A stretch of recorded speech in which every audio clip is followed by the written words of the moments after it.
Dans cette vidéo, nous allons définir la mesure de Lebesgue.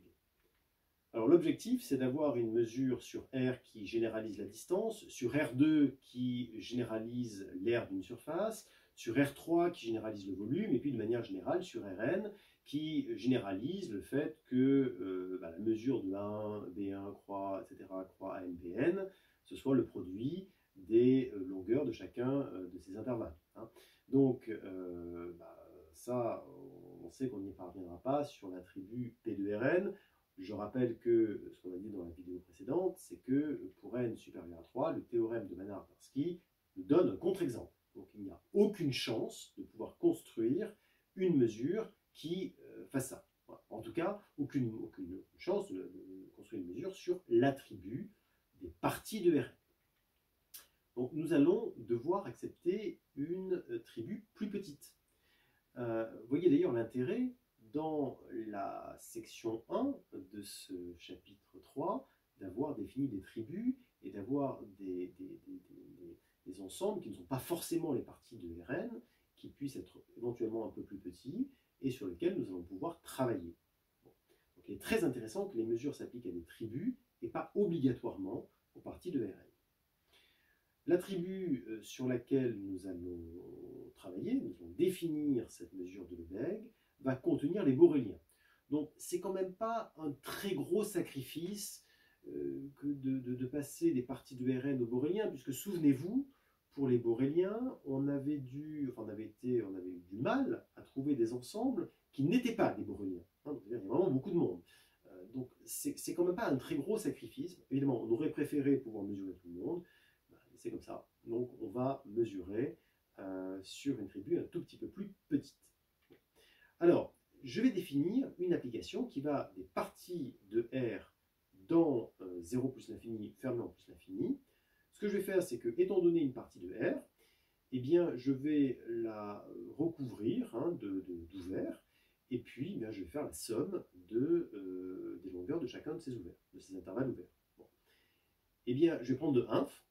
Eh bien, ça va me donner une fonction qui est lambda étoile de A. Bon, alors, première chose, cette fonction lambda étoile, bien sûr, est décroissante pour l'inclusion, c'est-à-dire que si j'ai A qui est inclus dans B, forcément, lambda étoile de A est plus petit que lambda étoile de B. Bon.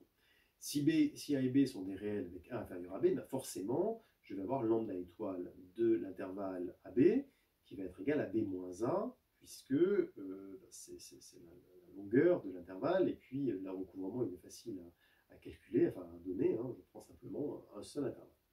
Et puis je peux construire assez facilement lambda étoile de l'intervalle A, B ouvert en A fermé en B. Vous voyez, donc j'ai cette inégalité. Et bien, comme elle est vraie pour toute n, bon, à gauche, ça c'est B moins A, et puis à droite, ça va être majoré par B plus 1 sur n moins A, la longueur de cet intervalle A, B plus 1 sur n. Bon, comme c'est vrai pour tous les n, ça veut donc dire que la fonction lambda étoile de AB ouvert en A fermé en B, c'est encore B moins 1. Et puis de manière analogue, je vais pouvoir montrer que lambda étoile de AB fermé en A ouvert en B, c'est B moins A, et que lambda étoile de AB fermé en A et fermé en B, c'est également B-1. Si je prends un singleton, ce qu'on va pouvoir faire, c'est le recouvrir par des intervalles qui sont x moins 1 sur n, x plus 1 sur n, enfin un intervalle en l'occurrence, et ça va être vrai pour tous les n, donc la mesure du singleton, pardon, lambda étoile du singleton, c'est plus petit que 2 sur n, donc lambda étoile de singleton, ça va être égal à 0. Et puis lambda étoile de A plus l'infini, ce sera plus grand que lambda étoile de AN, donc plus grand que n moins A, donc ça veut dire que lambda étoile de A plus l'infini, ce sera plus l'infini. Et de la même manière, lambda étoile de A plus l'infini, de moins l'infini A, de moins l'infini A fermé en A, de moins l'infini plus l'infini, ce sera plus l'infini. Donc lambda étoile a les propriétés de généralisation des longueurs que l'on voulait. Bon. Sauf que, bien sûr, ça ne va pas être une mesure sur P de R, on l'a déjà dit. Donc il nous reste maintenant à trouver une tribu pour que lambda étoile, ou plutôt sa restriction, soit une mesure. Voilà. Alors, prenons un B peut se poser la question suivante, est-ce qu'il a la propriété suivante? Quel que soit X sous-ensemble de R, eh bien, est-ce que lambda étoile de B est égal au lambda étoile de B inter X, hein, donc l'intersection, hein, qui est entre B et X dans le dessin ensembliste qui est sur la droite, plus lambda étoile de B privé de X. Hein, et ça doit marcher pour tous les X, même si on a des X tordus, pas tordus, grand, petit, peu importe, ça doit marcher tout le temps. Voilà. Donc la question c'est, est-ce que B a cette propriété? Bon, bah, la réponse, bien sûr, c'est ça dépend de B. Hein. Alors on va appeler M l'ensemble de tous les B pour lesquels cette propriété est vraie. On constate évidemment que pour l'ensemble vide, ça marche. Hein. Lambda étoile de l'ensemble vide, 0, c'est égal à 0 plus 0, pas de problème.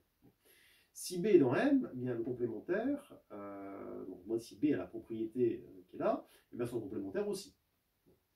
Et puis, si Bn est une famille d'éléments de B, donc des familles d'ensemble, dénombrable d'ensemble qui a cette propriété, on peut vérifier que la réunion a également cette propriété, donc M est une tribu. Et puis par ailleurs, on peut également montrer que les ouverts ont cette propriété. Donc les boréliens vont être inclus dans M. Donc ce qu'on a à ce stade, c'est on a défini donc un ensemble M, hein, donc l'ensemble des B qui ont cette propriété. M est une tribu et B de R est inclus dans M. Voilà ce que l'on sait à ce stade. Eh bien, j'ai une proposition à vous donner, c'est que la restriction de lambda étoile à M est une mesure. Alors la démonstration complète va être, on donne un pointeur dans le document distribué par Eric Herbin et Pauline Lafitte et également dans les notes de cours. Alors, une fois qu'on a cette restriction lambda étoile à M qui est une mesure, eh bien, on va lui donner un nom, on va l'appeler la mesure de Lebesgue. Hein, on va lui donner une notation, on va l'appeler lambda. Voilà, c'est la mesure de Lebesgue. Et puis, le complété de la tribu de Borel, ça sera M en fait. Hein, c'est le complété de la tribu de Borel. Eh bien, cette tribu complétée, on va l'appeler la tribu de Lebesgue. Alors, cette tribu, cette mesure de Lebesgue, elle a une propriété très intéressante, enfin, deux propriétés si vous voulez, c'est que chaque fois que je prends un ensemble de la tribu de Lebesgue, eh bien, donc je l'appelle A, eh bien, la mesure de Lebesgue de A, c'est le inf des mesures de tous les ouverts qui contiennent A. Et puis, c'est également le sup de la mesure de tous les compacts qui sont inclus dans A. Ça, quand on a cette propriété, on dit que la mesure est régulière. Comment on fait pour démontrer ça? On va commencer par montrer la première égalité. Donc je prends A qui est dans l'attribut de Lebesgue. Eh bien, je commence par constater que l'inégalité dans ce sens est absolument triviale. Donc ce qu'il faut faire, c'est démontrer l'autre inégalité. Eh bien, pour démontrer l'autre inégalité, je vais supposer d'abord que lambda de A est inférieur à plus l'infini, hein, puisque bon, si c'est égal à plus l'infini, c'est encore trivial, donc on peut tout à fait supposer que lambda de A est inférieur à plus l'infini, fini donc. Et puis, pour tout epsilon positif, on va trouver un recouvrement de A par des intervalles AIBI, tel que le lambda étoile soit plus grand que la somme des longueurs moins epsilon. Bon. Alors, comme on a lambda qui est égal à lambda étoile, on se débarrasse de l'étoile, et on va dire, attention, U, c'est la réunion des AIBI, hein, donc de ces intervalles ouverts AIBI, et donc, ce qu'on va dire, c'est que lambda de A est plus grand que lambda de U moins epsilon.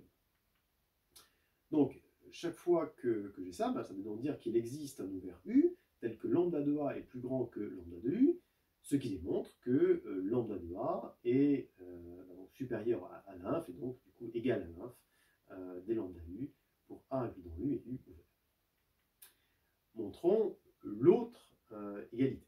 Donc, pareil, je pars d'un ensemble A qui est dans l'attribut de Lebesgue, et je constate également que l'une des deux inégalités est triviale, donc je vais m'attacher à démontrer celle qui n'est pas triviale.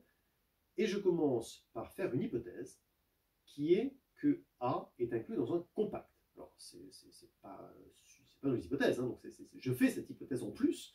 On verra comment faire si A n'est pas inclus dans un compact. Mais pour l'instant, je suppose que A est inclus dans un compact. Alors, pour tout epsilon positif, il existera un ouvert contenant C privé de A.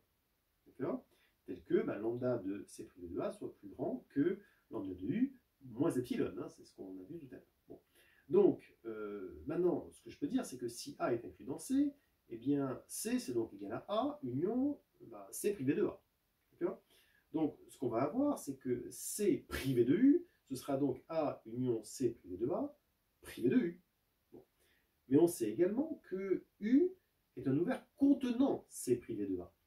Donc, vous savez, si vous faites, si vous enlevez plus, il vous reste moins, et si vous enlevez moins, il vous reste plus. Hein. Donc, C privé de U, ce sera donc inclus dans A union C privé de A, privé de C privé de A. Bon, alors, bien que quand on a A union C privé de A, privé de C privé de A, c'est A. Enfin, c'est A. C privé de U sera inclus dans A. Bon. Donc, on va noter ça. K, c'est un compact.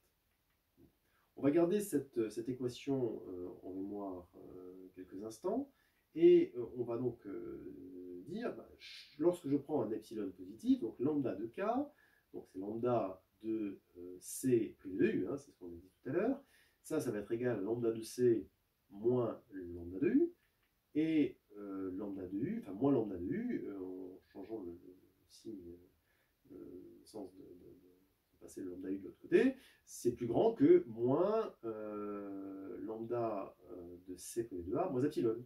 Bon, donc ce qu'on est en train de dire, c'est que tout ça, c'est forcément plus grand que lambda de A moins epsilon. Donc qu'est-ce qu'il nous reste? Eh bien, il nous reste que lambda de K est plus grand que lambda de A moins epsilon, et donc pour tout epsilon positif, je vais pouvoir trouver un tel compact K, ce qui veut dire que lambda de A sera plus petit que le sup des lambda de K pour tous les K compacts inclus dans A, ce qui achève la démonstration dans le cas où l'ensemble A est bien inclus dans un compact. Mais que se passe-t-il si l'ensemble A n'est pas inclus dans un compact? Alors, supposons qu'il ne soit pas inclus dans un compact. Bien, je vais me ramener au cas précédent en faisant l'intersection avec moins n. Forcément, A inter moins n, je vais pouvoir le faire rentrer dans un compact. Et donc, eh bien, je vais avoir cette inégalité, et puis je vais faire tendre n vers l'infini. Et ça va me permettre d'achever la démonstration. Et pour terminer cette vidéo, une remarque et une proposition. Alors, la remarque est la suivante, c'est que la mesure de Lebesgue est invariante par translation, et en plus, la mesure d'un pavé, donc dans RD, de pavé unité de 0,1, eh bien, est strictement positif et strictement inférieur à plus l'infini.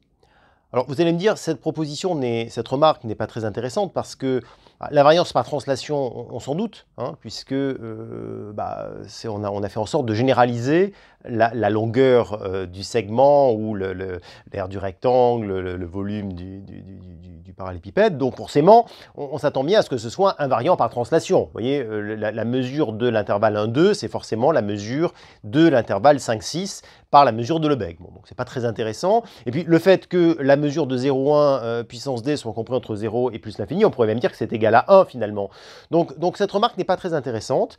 Vous avez raison. Hein. Alors, pourquoi est-ce qu'on fait une remarque qui n'est pas intéressante? Mais essentiellement pour la proposition qui va avec la remarque. Et la proposition qui va avec la remarque, c'est en fait la réciproque. C'est-à-dire que si je prends une mesure sur RD qui est à la fois invariante par translation et pour laquelle la mesure de 0,1D est strictement positive et puis est une mesure finie, eh bien, c'est une mesure qui est proportionnelle à la mesure de Lebesgue.